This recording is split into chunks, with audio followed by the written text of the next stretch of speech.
আমার জানা মতে এখন পর্যন্ত আজকে বিকাল ৫টা পর্যন্ত এটা কিন্তু এখনও ইলেকশন কমিশনকে পাঠানো হয়েছে, কিন্তু ইলেকশন কমিশনটি কাউন্সিলর লিস্ট পাঠায়নি। কালকে ৬টার পরে যেই সব ফর্ম জমা হবে এটা শুড নট বি ভ্যালিড।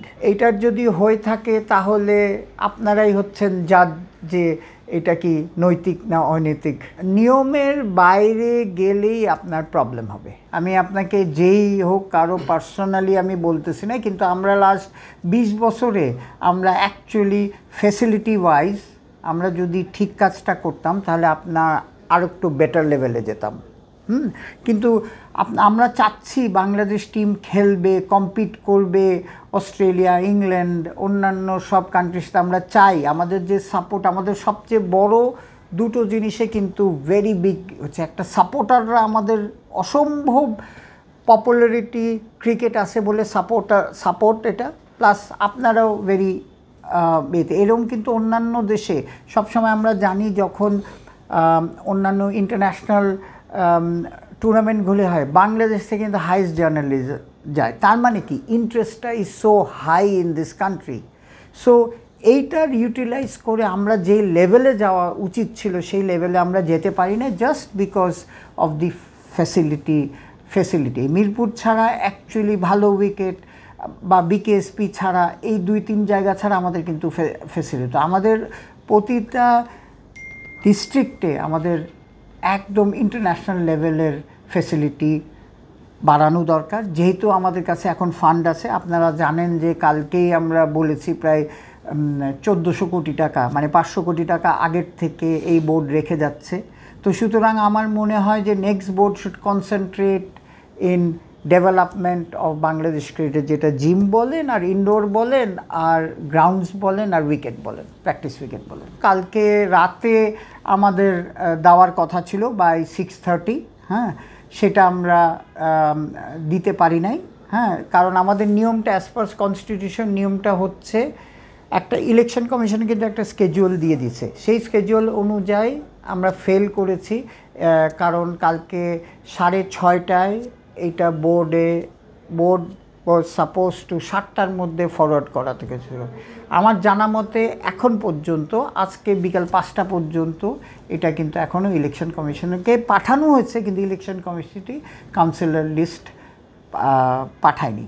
এবং জানেন যে কালকে এর মধ্যে অনেকবার আমাদের দেখবেন যে এক্সটেনশন হয়েছে টাইম, সেই সবও অ্যাকচুয়ালি আমরা we could not stick to a certain norm বা প্র্যাকটিস, আমরা কিন্তু কন্টিনিউয়াসলি এক্সটেনশন করেছি, উইচ আমার মনে হয় এটা করা উচিত হয়নি। এটা যদি কালকে, তো আমি প্রেস কনফারেন্সে বলেছি যে কালকে আমার জানা মতে কালকে ৬টার পরে যেই সব ফর্ম জমা হবে এটা শুড নট বি ভ্যালিড, কারণ আপনি তাহলে কাট অফ টাইম দেননি। আর এটাও না যে আমরা কাট অফ টাইমটা আমরা এক্সটেনশন করেছি। তা আমি জানি না লিগ্যাল কমপ্লিকেশন কী হবে, বাট রাইট নাও আমি যতটুকু জানা মতে যে ৬টার পরে কিন্তু আর কোনো এটা লিগালি এটা এক্সটেনশন হয়নি। কারণ কালকে আমি প্রেস কনফারেন্সে আপনাদের বলে দিয়েছিলাম যে এটা তো আমি spokesman of Bangladesh cricket board, so board থেকে যেটা জানানো হয়েছে সেটাই যে ৬টা পর্যন্ত আপনার লাস্ট ডেট ছিল। এখন যদি আজকে হয় এটা তো দুঃখজনক ডেফিনেটলি। আমরা যে জাজ দিয়ে যে হায়দার সাহেব আমাদের যে জানেন একটা ওয়ান ম্যান কমিটি করা হয়েছিল, যেটা একটা রিটায়ার্ড সুপ্রিম জাজ, উনি যেটা বলেছে যে অ্যাডিকুয়েট ডকুমেন্ট উনি পায়নি ইন দ্য ফাইলস। সো এইটা যেটা আলাপ হয়েছে যে ভবিষ্যতে আমাদের এই উইকনেসটাকে অ্যাড্রেস করতে হবে, আমাদের ভবিষ্যতে ডকুমেন্টেশন অফ ক্লাবস একদম আপডেটেড থাকতে হবে। কারণ দেখেন, আপনি একটা মিস্টেক করছেন, প্রবলেম হচ্ছে, ওখান থেকে বার হতে আসলে তো এটা কন্টিনিউ করতে পারেন ভবিষ্যতে। এইটাই আলাপ হয়েছে যে ভবিষ্যতে আমাদের এইসব ক্লাবের document should be kept perfectly. যেহেতু আমি একটা স্পোর্টসম্যান ক্রিকেট, আমি মিডিয়া কমিটির চেয়ারম্যান, তো আমি তো জাজ না, কিন্তু ডেফিনেটলি যে এইটার যদি হয়ে থাকে তাহলে আপনারাই হচ্ছেন জাজ যে এটা কি নৈতিক না অনৈতিক বলা, যে এইটা। তো আমার কথাটা হচ্ছে যে আমাদের সব আমরা পলিসি আর নিয়মের মধ্যে থেকে আমাদের অগ্রসর হওয়া উচিত।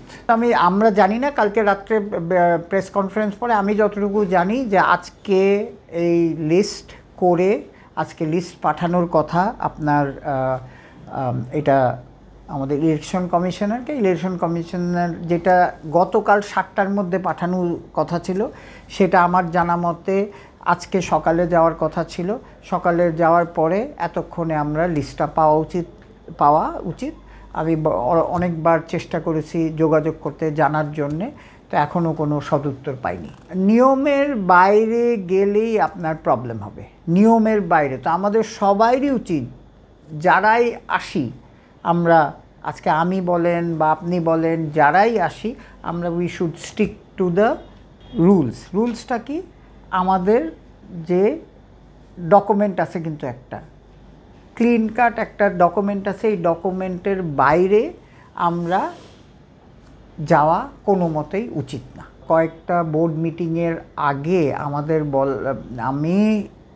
আমাকে বলা হয়েছিল যে ডিক্লেয়ার দিতে, যে একটা ডিফল্টারদের লিস্ট দেওয়া হবে। বিপিএলে তো অনেক টিমই কিন্তু গত 2011 থেকে অনেক টিমই কিন্তু আপনার নানানভাবে ক্রিকেট বোর্ডের কাছে, মানে আমরা এইসব টিমের কাছে পাওনা আছে। এই লিস্টটা দেওয়ার কথা ছিল, হোয়াট এভার হ্যাজ হ্যাপেন, এই লিস্টটা দেওয়া হয়নি। কালকে ডিসিশন হয়েছে এটা পাবলিশ হবে। ওইটা তো আমি কালকে ডিক্লেয়ারই করে দিছি যে প্রায় 18টা টিমের থেকে আমরা পাওনা, ডিফারেন্ট ওয়েতে। হ্যাঁ, অ্যান্ড হ্যাঁ, ইয়েস, টি স্পোর্টসের ব্যাপারে আলাপ হয়েছে, কিন্তু টি স্পোর্টসের ব্যাপারটা একটা সেপারেট। কারণ এই 18টা টিমকে কিন্তু ডিসপিউট রেজলিউশনে চলে গেছে। এটা একটা ডিসপিউট রেজলিউশনে, হ্যাঁ, টি স্পোর্টসের কথা বলা হয়েছিল, কিন্তু টি স্পোর্টসের তো আমরা ওই পর্যায়ে যাইনি যে একটা ডিসপিউট রেজলিউশনে গিয়ে তারপরে আপনি ডিফল্ট লিস্ট বলেন, এই বলেন, ওই পর্যায়ে আমি ক্লিয়ার করে দিচ্ছি যে ওই পর্যায়ে টি স্পোর্টসের এখনও যায়নি।